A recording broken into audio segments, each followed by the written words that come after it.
Mayoritas masyarakat Indonesia yang beragama Islam membuat bisnis syariah cukup memberikan peluang, begitu pula dari sektor keuangan. Menariknya, ada 3 emiten perbankan yang melantai di Bursa Efek Indonesia. Salah satunya PT Bank Tabungan Pensiun Nasional Syariah Tbk atau BTPS. Kira-kira bagaimana kinerja BTPS? Secara teknikal, kami melihat peluang dari saham BTPS karena telah terjadi lonjakan volume sejak akhir Maret 2020 yang menandakan saham mulai aktif diakumulasi.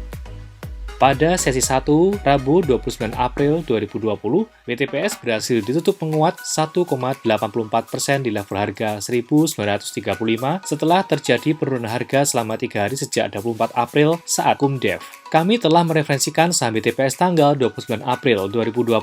Pada 30 April 2020, EM Trade berhasil memperoleh keuntungan dari saham BTPS sebesar 5%. Perseroan membukukan laba bersih mencapai 1,4 triliun atau bertumbuh 45% dari perolehan tahun 2018. Sepanjang 2019, BTPS mencatatkan penyaluran pembiayaan sebesar 9 triliun rupiah atau bertumbuh 23,7% year on year. Pertumbuhan pembiayaan yang sehat disertai dengan kualitas pembiayaan yang baik sehingga berhasil menjaga pembiayaan bermasalah atau NPF di posisi 1,36%.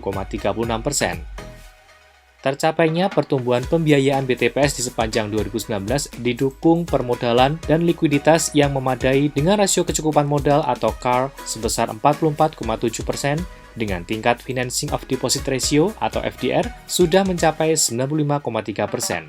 Adapun dana pihak ketiga BTPS di 2019 bertumbuh sebesar 24,1% year on year menjadi 9,4 triliun rupiah. Sedangkan untuk goal aset BTPS naik 27,8% dari 12 triliun rupiah per akhir 2018 menjadi 15,4 triliun rupiah pada akhir 2019.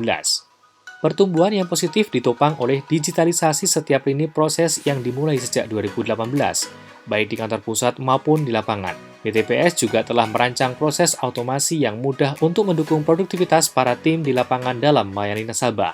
Digitalisasi juga mampu mengoptimalkan fungsi jaringan kantor sehingga selama 2019 rasio beban operasional terhadap pendapatan operasional atau BOPO tercatat menurun hingga 58,1% atau lebih rendah dari periode yang sama di tahun 2018 sebesar 62,4%. Mempunyai segmen pembiayaan yang memiliki resiko tinggi, membuat BTPS menggunakan skema penyaluran kredit secara berkelompok di mana 5,2 juta debitur tersebut 99%-nya merupakan perempuan.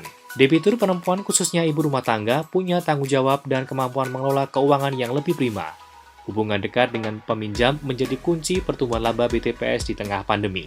Ingin tahu di mana saja peluang dan saham-saham potensial di tengah penurunan IHSG saat ini? Temukan jawabannya hanya di EM Trade.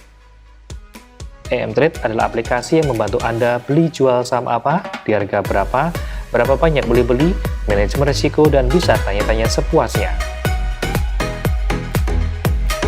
Daftar sekarang di emtrade.id.